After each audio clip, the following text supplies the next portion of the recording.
First off, if you played Resident Evil 5, you can feel it strays even further than 4. The main reason, the dev team kept changing. The earliest Re5 trailer dropped in July 2005. But not long after, producer Shinji Mikami left Capcom. Then Jun Takeuchi, who led Retwo, took over Re5. After nearly 7 years away, he rewrote a lot of the concept. For example, there was no Ouroboros virus at first. The Tyrant and the T-virus were meant to return. And there wasn't even co-op, originally. After 2 years of scrapping and rebuilding, Capcom showed a new trailer at E3 2007. This version was close to the final game. The setting stayed West Africa, as Mikami had planned. The trailer showed Chris alone in a village, shooting locals. Backlash hit. Why is a white guy shooting black locals? It looked pretty racist to some people. So when the second trailer came out, Chris now had a black partner, and they fought together. Takeuchi later said it wasn't due to public pressure. But it surely played a part. Meanwhile, while the game was in full production, the CG film Resident Evil, Degeneration was also in the works. So to boost each other, the two projects needed some overlap. So the film introduced a new pharma giant Tricell. The Tri-Company players all know. Founded before Umbrella, and just as powerful. So it stayed in the shadows during the Umbrella era. Then resurfaced after Umbrella fully collapsed. A multinational that scooped up Umbrella's people and assets. So with that setup, Tricell becomes the big bad in the game. And several key NPC backstories get tied to the company. 3 months pre-launch, they hyped it hard. 2009. Free. 5 on sale. Like Chris kneeling at a Jill memorial, laying flowers. 2009. Free. 5 on sale. That freaked players out. What, Jill is gone. Screw its HUD up and take my money. So after 4+ years of dev, it launched and sold like crazy. By early 2019, official numbers showed Re5 had hit 10 million sold series bestseller at the time. Alright, that's enough on development. Now let's move into the story. Chris and Jill get a tip on Spencer's location and sneak into a large mansion one night. There, they find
the last time Weskier showed up was in Code Veronica, right? Revived at the end of Rion, CV was his first superhuman talk. Chris thought Weskier died in the mansion, so he was stunned. And in the final fight, Weskier beat Chris senseless. Sensing trouble, Weskier slipped away. After missing Darkside Chronicles and Re4, the writers finally made Chris face Weskier again.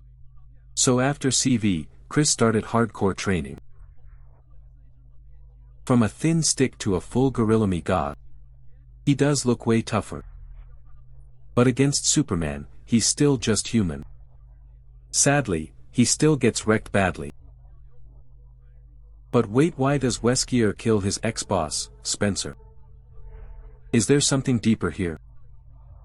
Was Jill's sacrifice just now really worth it? Did she really die like the pre-release promo implied? Let's see. After that, the BSAA launched a full investigation here. But they found neither body. After 3 months, they officially declared Jill Kia. They even built her a memorial, just like the promo. As years passed, Umbrella's leftovers got looted by criminals. BOWS became one of the hottest items on the black market. They sold fast. And they kept flowing into terrorist groups. So the BSAA kept rushing around to contain it all. As a key agent, Chris stayed on the front line. By chance, HQ sent him to West African area called Kijuju to arrest a local BOW black market dealer. The West Africa branch sent their elite Shiva to guide Chris and act as his partner. They enter the village and meet their contact, Deshant. He arms them up and briefs them on the situation. Chris had heard the Ouroboros changes the world plan was a rumor. So he didn't take it seriously. Umbrella's gone, right? We're just cleaning up what they left behind. But Deshant tells them, dead serious. Ouroboros isn't a rumor and things are urgent. The only lead is the dealer, Irving. Check the big square ahead. You might find something. After a stunned pause, they step outside. And Chris sees something he's never seen on a mission before.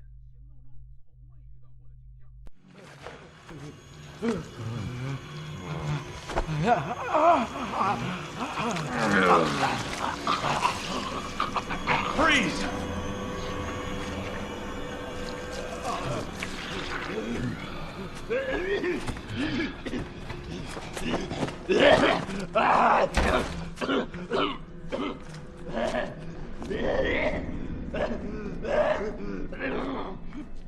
Are you okay?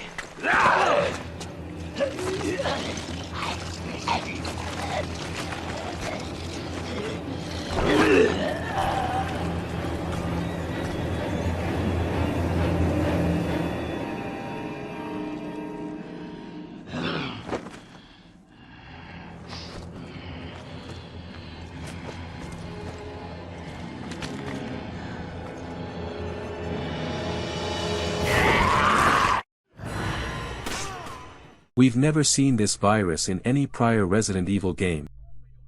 It's clearly a new strain. Now they realize how serious this is, so they advance carefully toward the front square. But on arrival, they see Deshant captured and executed.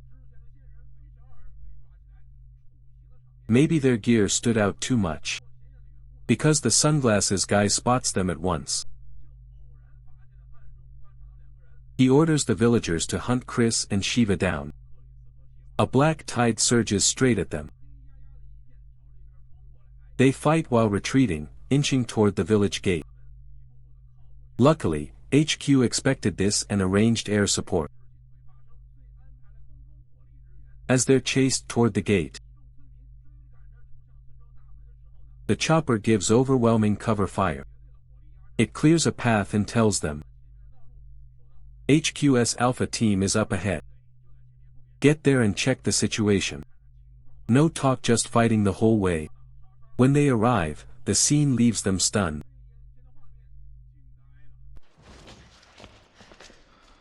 What the hell happened in here?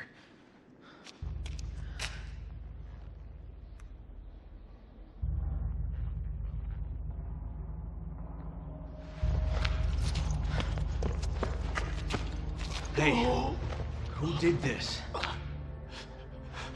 Something attacked us. Irving.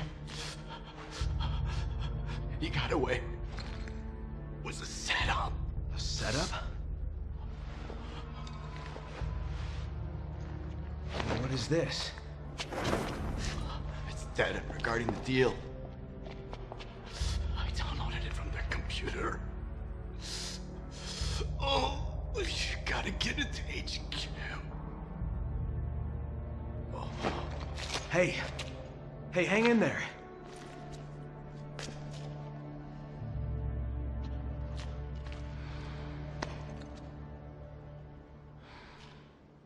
I saw someone, but they ran away.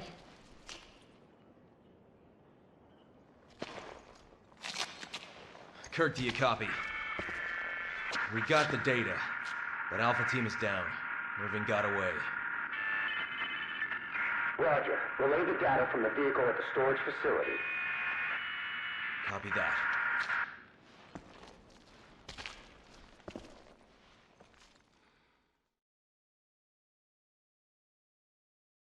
From that cut scene, we learn.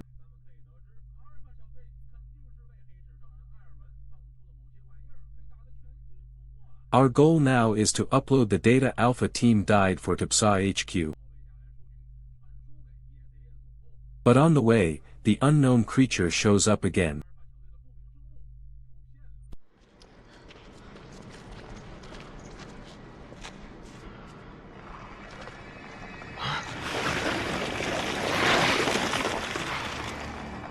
What the hell is that?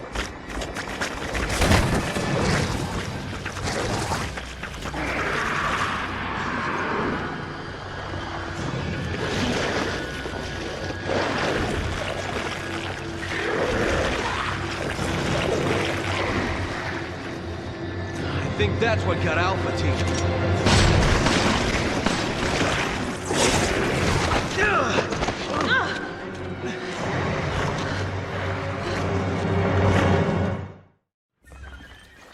No time, let's kill this noodle monster first. During the fight, Chris notices it hates fire. So he kites it into an incinerator and burns it alive.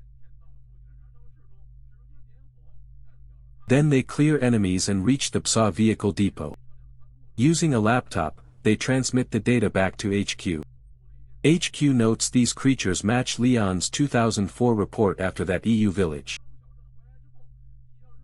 They resemble the parasites known as Las Plagas. Given the surprise situation, they ask HQ for new orders, because after what they've seen, two people can't catch Irving. It's too risky. After deliberation, HQ keeps the mission unchanged, capture Irving, to make sure the op continues. HQ dispatches Delta Team to support Chris. Reliable intel says Irving fled to a mine near the station. If we fail to catch him, the loss is huge. Alright, after getting the order, the duo heads out again. To help them rendezvous with Delta Team. Air support returns with suppressing fire. But this time, luck runs out. The villagers unleash airborne infected bat-like monsters. They swarm the chopper and it crashes fast. Chris and Shiva fight through, racing to the crash site.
Delta Team Captain Stone. Chris Redfield.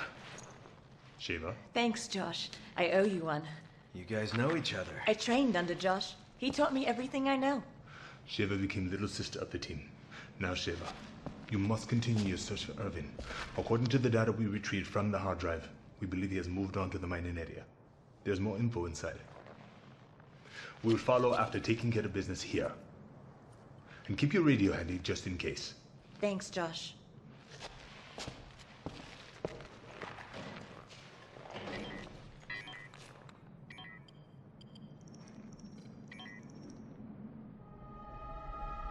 Jill.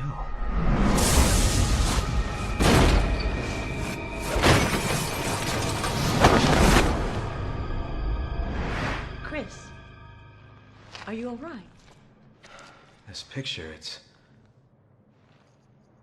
forget it. It's nothing. Let's move out. They searched the cliff area for 3 months and found nothing. Yet now, in West Africa, they find Jill's photo. Was Chris right? Is Jill really alive? With questions, they regroup and head for the mine. Chris. After a rough trek, they find a man in white in the control room. Based on the figure Shiva saw near Alpha Team's wipeout site. This must be the main target, Irving. As they move to arrest him, a gas grenade comes through the window. A masked stranger jumps in and snatches Irving in the chaos. When Chris regains focus, they're already gone.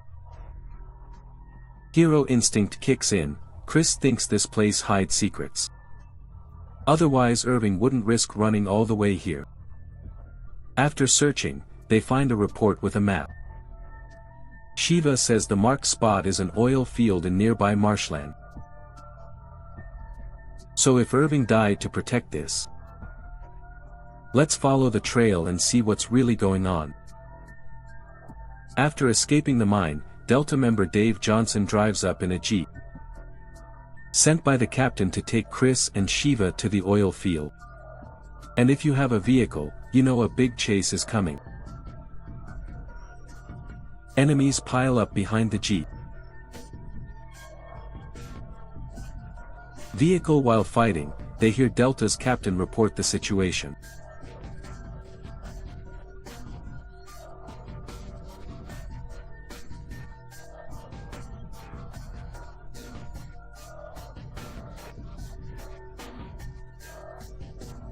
The files call these infected Majini.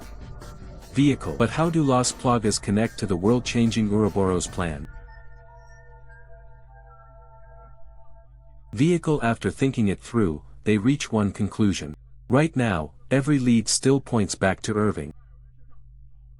But when they reach the meetup point with Delta Team, what they see still shocks them.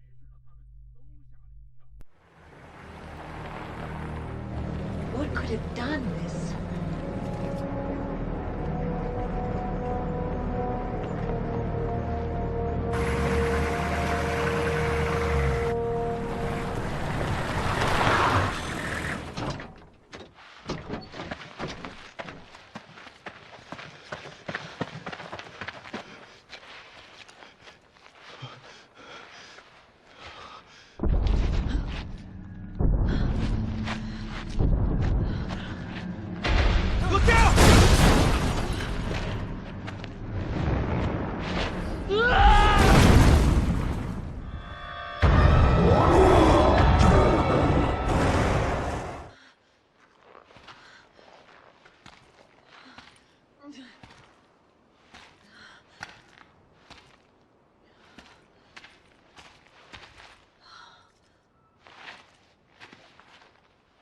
Where are you, Josh? Sheva, you don't have to do this. You can still back out. What about you? I've got a personal stake in this. A personal stake? Chris, look around. We should both get the hell out of here. I'm not here just for the mission. What are you talking about? A while back, I received some intel that my old partner was still alive. At first, I didn't know what to think. But when I saw the data file from Delta Team, I knew for sure. Jill is still alive. That woman in the data file. Are you even sure it's the same person? We were partners. I'm sure. Wait! Wait! Even after so many teammates died, Chris still insists on pushing on. And once Shiva understands why, she decides to back him up. So what will they face next? Can they actually catch Irving? And why would Las Plagas from Europe show up in Africa? In the opening village mutation scene, that spherical parasite clearly isn't the Refor Plaga.